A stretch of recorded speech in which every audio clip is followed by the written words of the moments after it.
or the Declaration. I think it's good that this country has moved away from things that were So explicitly believed by the founding in the Federalist fathers. Papers, and it's mentioned negatively as a problem. So you ask me, is democracy a fundamental American value? I say no. Okay. Because I go back to our roots. And Do you, Hamilton, Madison, and Jay. Oh, I know spoke, that Hamilton was anti-democracy. No, like, well, hold on, these let me people finish. thought that people should be But owned as I want to be clear. I am pro-representative government. Okay. But I'm not pro-democracy.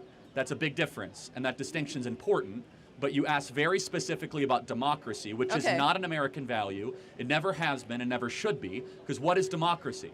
Democracy is majority rule no matter what. What's up, YouTube? Hope you guys are feeling good. Today, guys, we're back here with a new video. Today, we're going to be checking out. They claim America is a democracy. Charlie explains the truth. Okay. I'd love to watch this video with you guys. And it's funny how people say America is democracy. Let's see how Charlie's point of view. According to Charlie kick, because he loves kicking us. Let's get right into today's video, guys. Do you view democracy as an American value, something that's very important to the fabric of this country? No. Where is democracy in the U.S. Constitution? Oh, okay. No. So are you... No, hold on. Where is the word democracy? It's not I don't think the word democracy is in the Constitution. So where is the word democracy in any of the founding fathers? A lot of the founding fathers had extremely elitist viewpoints around who should... No, hold on. I just want to... You said the word democracy, so I want to get back to our roots. Yes. Where is democracy mentioned? In the Federalist Papers, the Constitution, or the Declaration? I think it's good that this country has moved away from things that were So explicitly believed by the founding in the Federalist fathers. Papers, and it's mentioned negatively as a problem. So you ask me, is democracy a fundamental American value? I say no. Okay. Because I go back to our roots. And Hamilton, Madison, and Jay. Oh, I know that Hamilton was anti-democracy. No, like, well, hold on, these people thought that people should be owned as I want to be clear. I am pro-representative government. Okay. But I'm not pro-democracy. That's a big difference, and that distinction's important. But you asked very specifically about democracy, which is not an American value. It never has been and never should be, because what is democracy? Democracy is majority rule no matter what. That there's no provisions of checks and balances, no inalienable rights, no separation of powers, pure if the majority gets it, the majority wants it as quickly as possible. I don't advocate pure democracy. I do understand that we live in a representative, like we live in a republic, and I understand representative these things. government. Okay. And you might say I'm splitting hairs on words, but I'm not. Well, just coming from a place where on some level we have a level of democracy in this country and people vote and it is part of their civic duty to vote. Sure. Yes.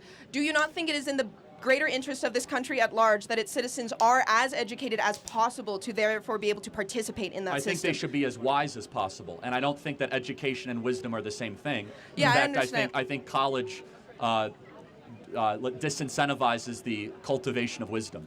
In the age where there is such a hypersaturation of, and we've seen this, like extremely polarizing, different, like people are getting their news from wildly different sources. Yes. People just don't interact with the other side at all. Do you think that being an autodidact in any sense of the term is going to give you a thorough and rigorous education if you are so likely to end up sucked into these holes where you're never interacting with people who that's not my only form of learning. I meet a lot of cool people. I learn from people like you and others. I mean, I'm listening when you're talking. It's not just a shtick. You haven't won me over on any of it, but you had an opportunity to. But I'm glad you attempted to. But yeah, I mean, you learn in other ways other than just sitting in a classroom, listening to a professor drone on for 90 minutes and pretending to read his book and paying $20,000 a semester to cheat on the exam at the end of the semester. I think college is what you make of it. I think I agree. So is life. People are selling themselves short on their education if they don't. You can listen to as many podcasts as you want. You can meet interesting people. And academia does have an actual level of You have to prove that you're worth your salt, at least to have peer-reviewed papers published, which you don't have to do to start a podcast. If you get a PhD, yes, but hold on. So is your contention that I'm not informed or not worldly or not wise? I want to be clear. I'm not making any claims about your specific level of being informed. I'm saying the general rhetoric on the right against education, against higher education specifically. Why do you think it is? Is it because you think we hate smart people, or is it that there's something happening here that we really think is troubling? I think it's much easier to control people who are less educated. See, now you're a conspiracy theorist. So, no, it's... Anti-intellectualism is a hallmark of fascism. Do you think we're against higher education because it largely has created an ungrateful, unprepared generation that goes into the American body politic and does not share the core American values of freedom of speech, gratitude for our founding, consent of the governed? In fact, it's hyper-radical. And it's against our traditions, our norms, and our customs, and it's created massive fissures. Sure. We call that the woke mind virus, if you will. Okay, that makes sense. It's not because people are easier to control. In fact, we love learning. I learn every day. In fact, that's why I'm pro Hillsdale College, where it's probably one of the hardest colleges in the country to get into and graduate from. The problem is that when you are learning largely trash and crap, and you're not going in the pursuit of truth, beauty, or goodness, and you're not trying to inculcate wisdom or good character, there's no oversight on online political punditry to make sure that you're in pursuit of wisdom and goodness. No, like of course you there's not. directly profit from propagating viewpoints that are more polarizing and that suck people deeper into more conspiratorial thinking. Hold on. So what you're doing is you're actually insulting the audience, not me. Because the vast majority of this audience actually enjoys watching my videos, and they enjoy hearing from me. I never said your audience didn't enjoy watching your videos. Because you say I'm profiting. The way you do profit, like you financially, you make a ton of money from getting more clicks. The audience rewards me because they find that I bring some value. Well, I don't and that they necessarily learn something think from that me. whatever gets I the want to get most to the next eyes question. on a specific. But it's easy to attack me as exploitation. What I say is actually very popular and resonates with people. Thank you for your time. I appreciate it. Thank you. Hi, Charlie Kirk. I would like to debate you on your claim that democracy is not an American value. Okay. It's not an American value. It's a very technical argument, but yes. Okay, well, I say it is an American value because it's established in our Constitution, and it creates elections in Article 1, Section 2 of our Constitution for Congress, and we're a democracy. We have democratic values. Again, this is a semantic argument, but an important one. And so where does the word democracy appear in the Constitution? Its definition appears in the Constitution. But the word does not. Why does that matter? Well, as I say, it's a semantic argument. So therefore, in the Federalist Papers, which I'm guessing you are familiar with, right? Madison, Hamilton, and Jay wrote it as an explainer of the Constitution. When was democracy mentioned, and how was it presented? It's mentioned in our Constitution. Okay, well, it's not though. The word is not. So what you're talking about is representative government, which of course we have. However, democracy is something completely different. Democracy, as was talked about in the Federalist Papers, was talked very negatively. Our own founders spoke negatively about democracy in our Federalist Papers. The authors of the Constitution went negative. You might say, but Charlie, we have elections. Of course we do. So what is the difference between democracy and a constitutional republic? There are big differences. In a democracy, the majority always wins with almost no breaks and no slowdowns of a check and balance system to protect freedoms and liberties. In a constitutional republic, the government starts with certain truth claims that are transcendent and irrefutable. Life, liberty, pursuit of happiness. The government is here to promote the general welfare, things of this nature. A democracy does not usually have the same kind of separation of powers. A true, actual democracy. Yeah, we're not a pure democracy. Right, but the word itself is not in any of our founding documents, and it was actually talked about negatively. But the idea that we're not a democracy is ridiculous. We're not, we still vote. That's not the attribute. Like I said, that's representative government. It's a constitutional republic. You're thinking way too simple about this. You got to go deeper. And I'm not trying to pick on you. I'm just saying you got to broaden your horizon. Not every place that has elections is a democracy. Right, but you also claim that democracy is a majority rule. Correct. Yeah.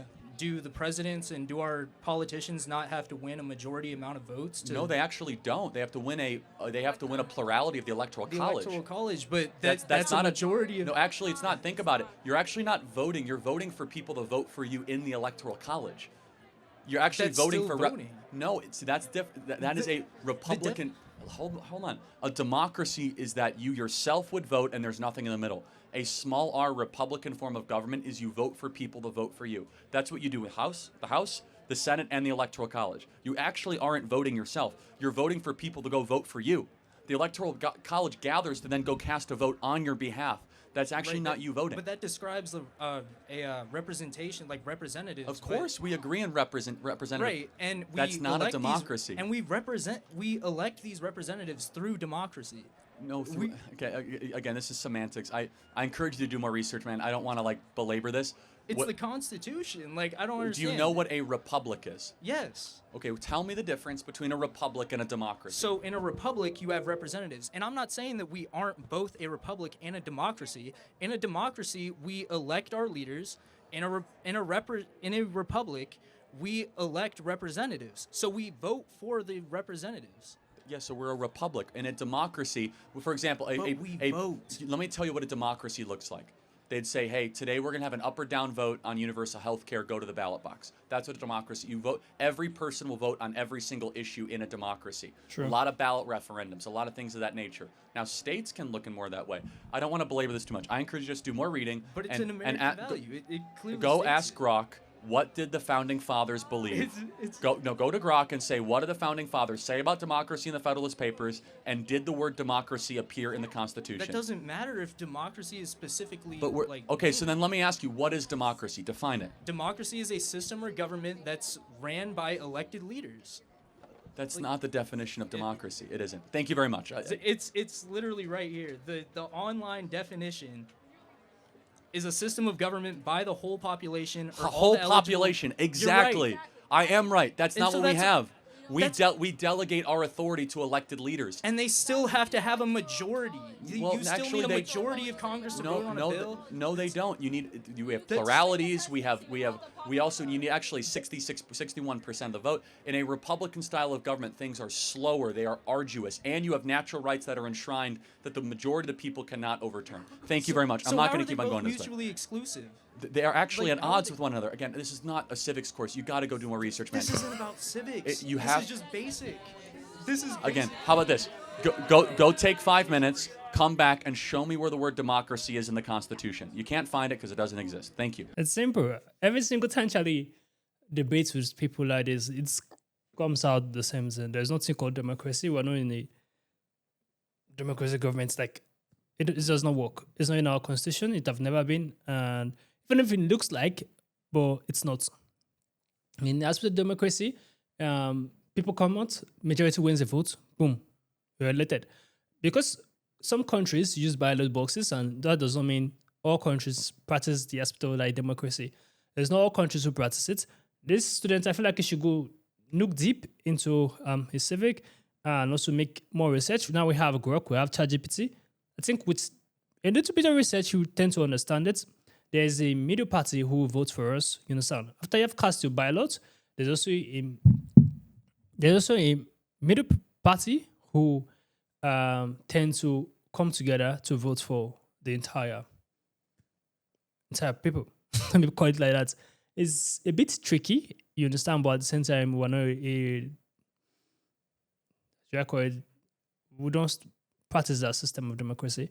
Because when you say democracy means the majority of people who cast the ballots, the majority of the people, the person who has the majority of the votes wins the election. But that's not how it is in America. It's totally different. And I know it's a bit tricky, but it's what it is. Comment down below what you think about this video. Give us a thumbs up. Share this video to as many as can, guys. Subscribe to our channel, guys. And we'll see you guys in the next video. Make sure you stay safe.